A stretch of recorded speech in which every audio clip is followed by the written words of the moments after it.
Welcome to As the Story Grows. I'm Brian Patton. Today, Silent Planet frontman Garrett Russell joins the show. Silent Planet's new record, Super Bloom, is out this Friday, November 3rd on Solid State Records. Garrett talks about the background and his thoughts on the band's name, being grateful for the creative freedom Solid State has given the band, the inspiration for Super Bloom, writing music that can be pulled off live, and more. Unfortunately, there are some technical issues with Garrett's audio, and it is distorted, but I hope it's not too distracting and you enjoy the chat. Make sure you hit the subscribe button wherever you enjoy listening to podcasts. You can follow the podcast on Substack, hang out on Discord, or join the Patreon community. Links are in the show notes. Enjoy getting to know Garrett Russell from Silent Planet.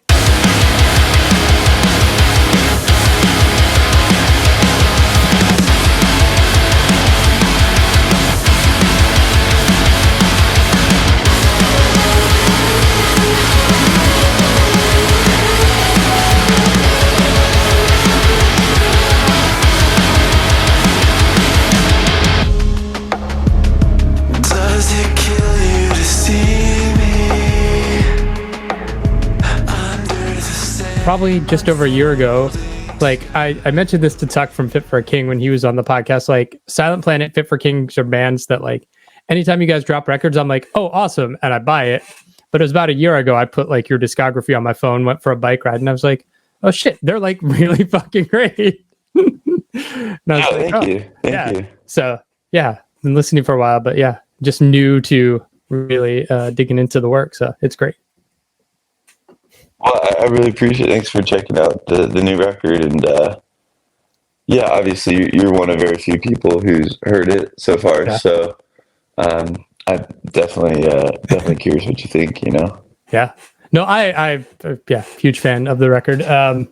It's got like nice production qualities. I saw you guys worked with Daniel on this record. I know he did like Eternal Blue and some Dayseeker stuff. And there's some songs where I'm like, that crossover from what Spirit Box is doing and what you guys are doing on the like ambient electronic side, like crosses over into the music. That's like super sick.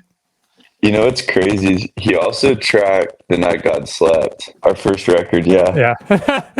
We've been working with him on and off for 12 years. Kind of crazy. Yeah. You got the Super Bloom tattoo for the new record there. Oh, can you see it? Oh, yeah. Yeah. Oh, that's awesome. That's the Super Bloom. Yeah. Nice. That's sick, man. Let's go back in time. You grew up in California. Yeah. I grew up here. Grew up in NorCal, near a volcano, and it's a pretty. I'd say it's not a big part of the American consciousness, if you will. You know, when people think of California, they think like beaches and movie stars. And I grew up in a part of California that even most people in California don't know exists. And kind of that northern corner. And Super Bloom's inspired by it. Super Bloom is a story. I don't really know what genre to call it. I mean, most people would call it science fiction, but not all of it's fiction. But it's a story about the paranormal and mystical. So just a few, I should say, paranormal and mystical occurrences that have taken place up where I grew up. That's cool. What was growing up like? What were you into? Oh man, all I wanted to do was be in the NBA. All I did was play basketball. I grew up in a pretty conservative,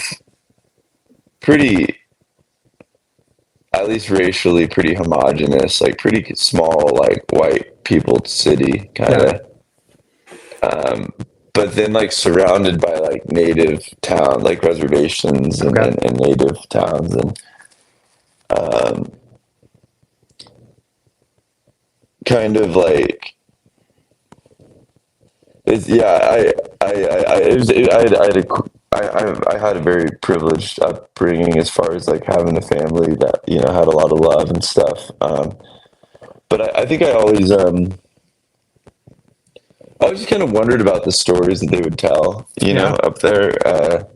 The Lemurians, the people that live in the mountain, the UFO sightings, the Bigfoot sightings, there was a whole cult based around it called the I Am Activity that was like a known quantity in Mount Shasta. So I think growing up it was a cool. I had a lot to be thankful for, and even though my mind was like so set on basketball and stuff, um, I was uh, I was just so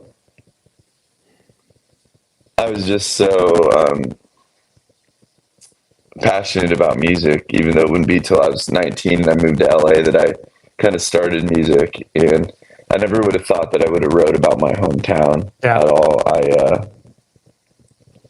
I always wanted to get out of my hometown because I felt like everyone who stayed was like miserable. Yeah. To be honest, like I mean, it's like any small town, you know, like a lot of it's just kind of natural to want to get out. And I think I equated a lot of negative things with my hometown, whether it was fair or not. And I got to LA and you know started this band and this band. I was like, oh, I want to talk about history and philosophy and Mhm. like most of the album. Our early stuff was all based on like old like historical occurrences Yeah. and stuff. Even going all the way back to like early mythology and this new album is like is a return to home. It's a story about a kid who went missing in the 1990s from that Wow. area, and so it's like home for me. Yeah. It's like NorCal in the 90s. That's where I was. That's where I was made, you know. Yeah. And I think I wanted to tell that story because as I've gotten older and I've seen the beauty, but also like the mystery, like things I took for granted. I'm like, oh my God, like, you know, you learn when you get older, like not everyone grew up with that whole Mhm. thing or like that story that you just, yeah. And kind of realizing like, I grew up in kind of, you know, within an hour drive of where the most paranormal events supposedly are reported to happen Wow. on Earth. And I think as I gain more and more interest in kind of the current topic of extraterrestrials and um, things happening around the world, it just kind of made sense to go home, I guess, you know. Yeah. Yeah. That's cool. What got you into music? You know, like in high school, all my friends were in bands, and I was like the guy that would go to shows. And I recently had a friend be like, "I can't believe that you of all people are the one that like did the band thing for a living," because like I was like the least musical, the least artistic. Whenever like band guys show like photos of themselves and younger, like, oh look at me, this was my cringy emo phase, you know, with the like The straightened swoopy black bang. hair Yeah. and the yeah and the like the checkered belts and the really tight pants. In like my photos, I'm just wearing like Jordans, you know, and like baggy basketball shorts. Like I didn't.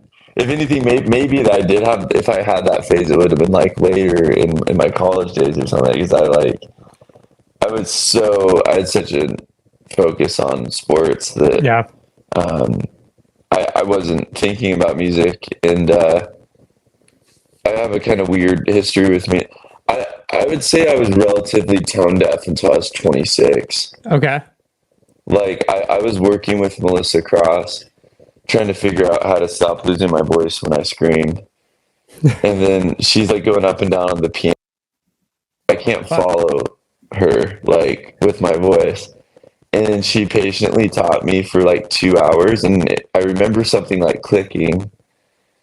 But I'm like by no means a great singer, but I am now no longer tone deaf and I can like get within the ballpark of most notes. Yeah. You know, I might be a little flat. I'm usually a little flat, but I'm learning. And I'm proud. I'm proud of that. I've learned to be proud of learning. I've learned to not. I've learned to be proud of the process, and Yeah. I can say that having worked really hard on learning how to sing, um, a lot of help from Melissa Cross, Nice. learning how to sing, and finally kind of putting that to use on this record. So Nice. yeah, Yeah. It seems a lot more diverse. I know your bass player who did all the clean singing left. yeah, Yeah. So you're picking up a lot of slack. yeah.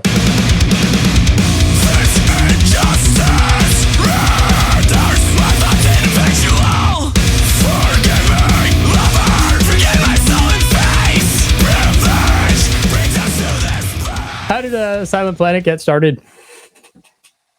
2009, I was in college. My one of my best friends, I was 19. He was about to graduate. He was 22. His favorite book was called Out of the Silent Planet by C.S. Lewis, which actually, interestingly enough, it took us 5 records to do a sci-fi record, but that is a sci-fi book. It's Yeah. early sci-fi, as you may know. It's actually like it predates almost any like space sci-fi you'll read. It's very early for space sci-fi. Actually, I could be wrong. I believe that the thought back then was that space was a place that was filled with light. It wasn't this like dark, cold vacuum that we think of today. That we know of it to be today. But yeah. So just some dudes in the band. Actually, you'll get a kick out of this. I don't think I've ever talked about this in an interview.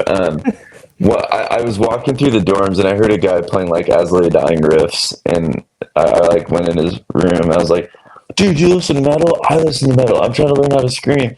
And so he joined this little project we were working on.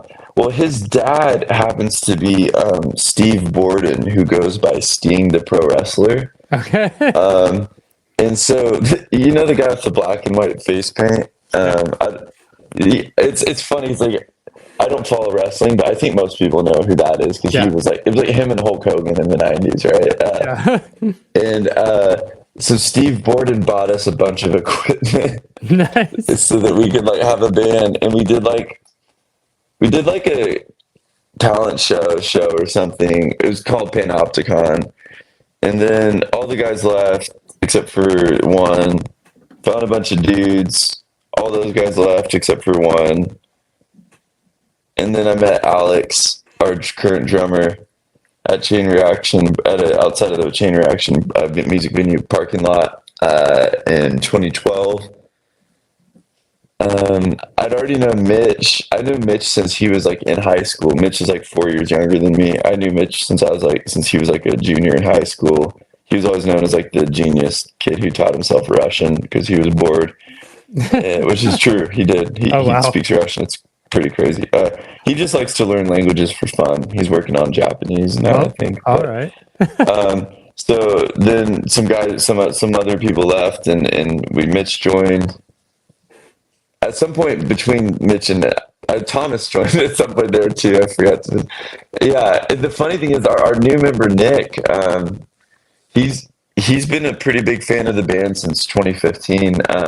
He saw us play a show at a garage for like 50 people in Minnesota, where he's from, back in 2015. I think he's been a fan ever since. And but I guess it's really cool to have like someone who's been a fan of the band in the band. Okay. Because he has like a really cool perspective on like, I think sometimes we oversimplify things, and then he's like, "No, dummy! Like this is what's cool about Silent Planet." You know, he doesn't say that. He's nice, but sometimes he can just see our band for what it is better than we can because he hasn't been in it for so long. You know. Yeah. You can get to overthinking certain things, and he's just like, "No, like don't." Yeah. Yeah, that's cool. Yeah.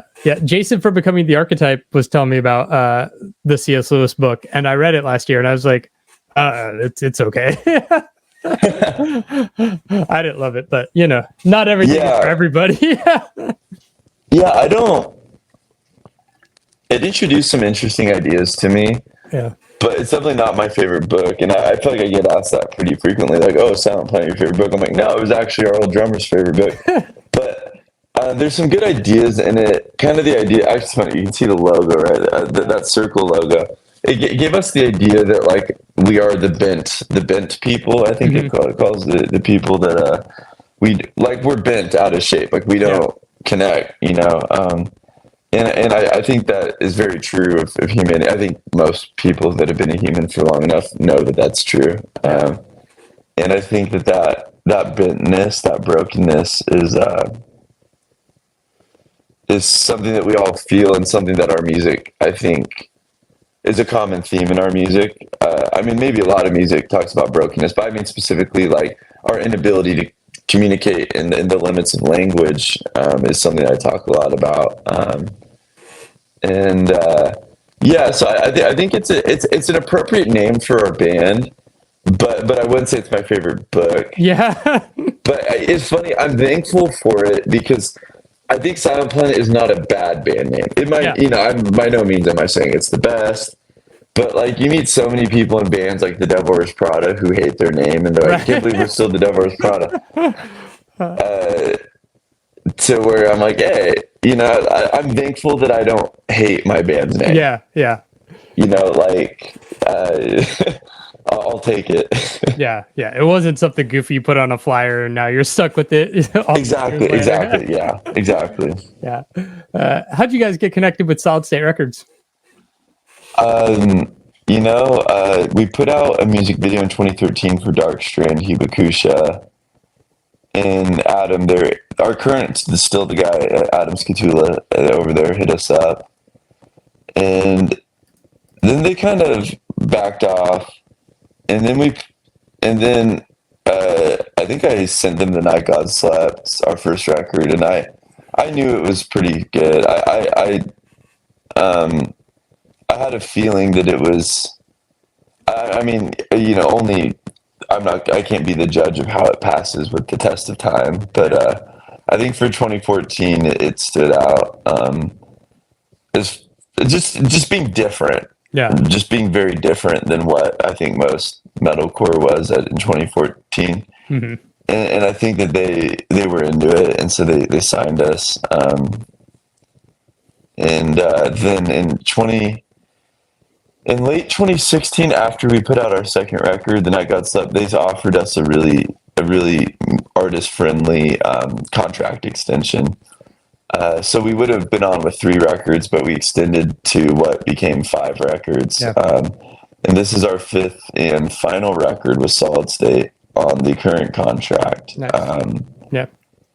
I think, to be completely honest with you, the jury's still out about what we do next. We've had a lot of talks with Solid State has an interest in having us come back. We just also have an interest in potentially being independent completely. Okay. But there's pros and cons to that. I don't know. I think that's something that's yet to be decided, to be honest with you. Yeah, you somewhere along the way there, I think right after that second record, you have like a partnership with UNFD too. How did that work out? Yeah, basically, UNFD was licensed our music for Australia and Europe and Asia. Okay. And they were licensed the 3rd and the 4th record, and then I got Slept in Iridescent. And this record, our label was kind of like, we just want to keep it, basically. And we were okay with it because Solid State was they were really, really cool. Especially this record, I would say, with budget. I think, to be completely honest with you, when our single Antimatter came out a couple months ago and got a lot better traction than anything we've ever done before, specifically on Spotify. Like, it was kind of the first time that we had a song get like playlisted in a really meaningful way. And so I think that the label was like probably more like, we'll another video, sure, to where, I mean, we're wait, hold on. Signal, Anunnaki Collider. Yeah, so we have 5 videos. The 5th one will come out on release day. Nice. So that's, yeah, five videos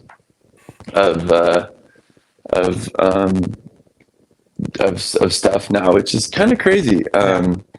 Very thankful for that. Yeah. Do you think like the rise of like the YouTube reaction video has kind of helped you guys in these singles where it's like, like Nick Nocturnal and Metal Burb are all like doing these reaction videos? Yeah, I don't doubt. Yeah, I don't doubt that it has helped us for sure. And I think that it's so interesting because like it's very the reaction things, like it's such a new phenomenon. Yeah. To me, I remember the first reaction I ever saw was when we put out a song called Trilogy. We put out a song called Trilogy, like Valentine's Day or something, like right before we did a tour. Is early 2020 before the world ended and stuff. Yeah. And that whole thing, right? Yeah, that whole thing. We put out a song and Bogdan, I think he goes by, for a long time it was Hardcore. Now I think it's Bogdan HXC or something. He put out a reaction to Trilogy, and I was really moved by his reaction. I've been moved by a lot of Bogdan reactions over time, and so I think it started with him, as far as I saw. But what's funny is I do remember Nick Nocturnal commenting on our music videos early on, like back in 2016, I think, on his YouTube, he would comment. And I just thought, oh, that's cool. You know, like, I didn't know much about him. And it's just funny because especially, I think during the pandemic, he already was so good at streaming and had such a loyal following on YouTube that compounded into something where he's like, I mean, he's more well known than most bands, my band included, you know, which is, I mean, yeah, the world's changed so much, you know, like the streamer and YouTuber world has grown into its own thing, and it's cool because I mean, the majority of the folks in that world I met are cool, you know. And also in the pandemic, I started doing a little bit of streaming too, and kind of learning about that. But I'll always feel very out of place, to be honest, in that world, because it's not the world that I know. Like, I know, like, when I think the music world I know is kind of a dying thing, which is like DIY parking lot tours, you know, like playing a mixture of houses and dive bars and literal parking lots and stuff for like 20 people, and like crashing with someone from the show and stuff like that. I did that for so many years of my life. I think the formative years, like my early 20s, you know? Yeah. That like now when I try this streaming and YouTube stuff, I feel like an old dog. And you know how they say you can't teach an old dog new tricks? I feel a bit like that old dog sometimes.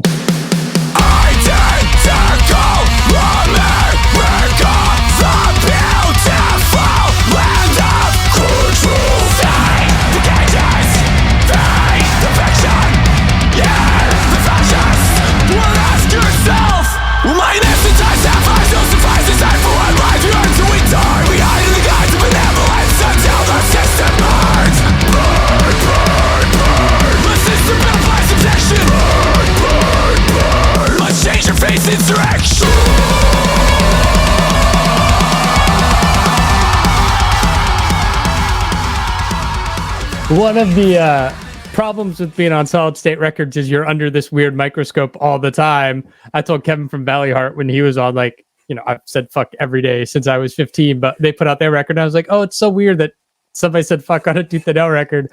I know you had that issue with the Live Like a House Fire. I watched your explanation video about the intention of that lyric, but like, was there any conversation within the band or the label before that song came out and that album of just like, you know? I do remember sending a clip of it to Adam at Solid State. It was playing on the studio monitors, and I remember taking a video and sending it to him, and I was like, people will love this, haha. And he was just like, I forget, just said something else, said a joke back. Yeah. Yes, like I said, there's a lot of cool things about Solid State, and something I appreciate about Solid State is they don't like censor their artists. Yeah. I know a lot of records. I'm gonna not name all of them, but I'll name one of them because I don't like them at all. Sumerian Records, I know had done stuff like shelved bands and had like told bands they have to change stuff and try to control their artists' art. Normally I don't talk about labels outright, but like they suck. Like, I mean, I'm sure there's nice people that have worked with them, but like as a label, I have no respect for them or Victory or just these labels that like fucked up a lot of bands. Yeah, just like, I know how hard it is to be a band, and if I look back and I think about what they've done to other bands and what if Solid State would have done that to our band, we would have been dead in the water.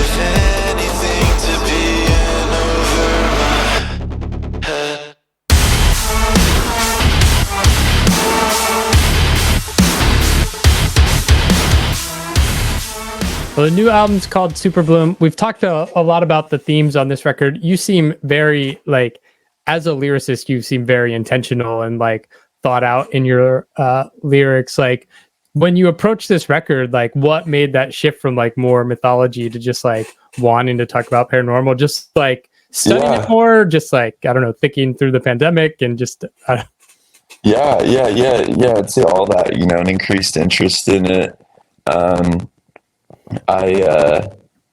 Toward the end of the pandemic, my dog was like, I had a dog who had like a really bizarre kind of neurological disease, and she was dying. So I moved in with my parents for a few months, which is not a fun thing to do when you're 31. I mean, my parents are great, but you just kind of are like, wow. But I hadn't been able to tour in over a year, and I just kind of was like figuring out my next step. So I moved there for her to die there because I thought it'd be better, and I kind of had to. And when I was there, I started just like remembering things and being back in my childhood and just being like, I have to write this record. I don't know. Yeah, just sometimes the topic grabs you and it doesn't feel optional. And I guess that this was that. I was writing about this disappearance in the 1990s. Yeah. I don't know how involved you are in the writing of the music for the band, but like, were there things you knew you wanted to try differently and approach? Because it seems like there's a lot more atmosphere and electronic elements on this record. Yeah. While still being just heavy as fuck, right? Yeah, I mean, so like primarily, our primary music writer has been this way for a long time. Is Mitchell, our guitar player. I should say guitar and other stuff. His hands are very busy now live. He doesn't just play guitar. He finds time to also like play keys and hit like a pad and stuff. But I think that this record was musically the most intentional thing that Mitch made. I think because early Silent Planet, like 2011 to like 2016, we had a member named Spencer, and he was kind of the primary like architect of like where our music went. and then Mitch took over Mitch started did like half of everything with Sound, our second record, and then he did When the End Began and Iridescent. But I think Super Bloom is Mitch's like next big step in his evolution musically. I think over the last few years there's been a lot percolating for him, and I think that Super Bloom was his like. I think by the whole Iridescent process took forever, and by the time that we were about to release it, he'd already written like Signal and Anunnaki and what became kind of Super Bloom. I should say the early phases of those songs. So he was already like, to be completely honest with you, he was kind of like, I'm over Iridescent. I don't like it. Like he was like moved on, and I was like still doing press for Iridescent, so I'm like, well, I'm gonna try to hold on to some love for this, but yes, please, like by all means. And yeah, I think a lot changed. I think that it's all the songs are kind of more rhythmic and less like shreddy-ish, I guess, and more kind of rhythmic. I think it is more heavily electronic in parts. I think just the tone of it, I don't know. I realized about halfway through the record, I'm like, oh, this is like really shaping up. And I think I can say with a pretty high degree of confidence that this is my favorite record we've ever made. I think Mitch did a great job. And the other part of this equation that I haven't mentioned, but definitely need to, is Daniel Bronstein. I think that this is the first record where like what we brought to the table and what the producer brought to the table were very different but very synced up. Yeah. So that like Dan was able to elevate every song. We've worked with other producers in the past to different degrees. But these songs, a lot of these songs were written in the studio, which is something we don't. A lot of bands do, but we hadn't really done before. But this record, especially, was like Dan Bronstein was it's cool because like I mentioned earlier, we worked together for like 12, 13 years, 12 years. We've worked together for 12 years. Dan really knows like the DNA of our band, and I think he really knows like which things to screw with and which things to leave, if that makes sense. And I can definitely say that his production on this record was essential, and he kind of, I think more than any producer for sure ever, he felt kind of like the fifth member of our band, I think, throughout this process. Yeah. Does technology kind of help with that, writing in studio, where it's like, you can take these electronic and atmospheric elements and like they're going to be backing tracks on a laptop when you play them live? That's what's really cool is the way that Mitch wrote it. The majority of the stuff that you hear, he's actually going to be playing live. Oh, wow. We don't, there are going to maybe be some track elements, but our new stuff is played way more live than anything we've done before. And that's really fun that, it's kind of what goes into the fact that Mitch isn't like shredding the whole record. Is he has basically the ability with his guitar still on him to like play stuff live. Also, Alex, all the like drum and bass kind of stuff, Alex plays live as well. So that's right. Yeah, so it's something that we're very proud of, and something that we for a while kind of actually thought about getting a fifth member. But then Mitch kind of just like walked me through it, and he was like, "We don't need a fifth member to do all this live. Like, we can like it was written very intentionally to be able to like recreate like almost all the synth stuff while he's playing." Dope. That's dope. The album's out in 2 weeks. You guys have a few dates up on your website. What's the future looking like for the band? Yeah, we're going to headline in January, February of next year. Sweet. We will be announcing a Super Bloom North America tour. Dope.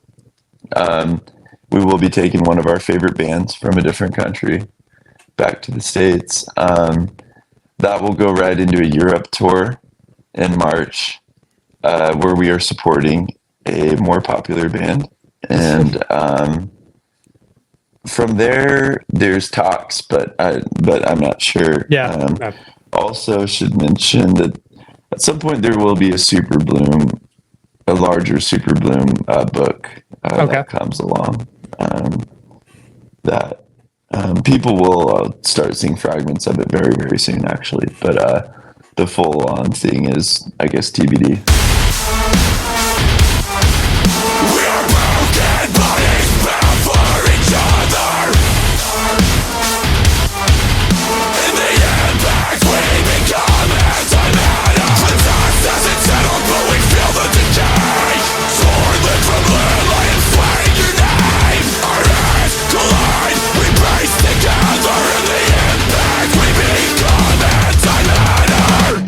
Thanks for listening to As the Story Grows.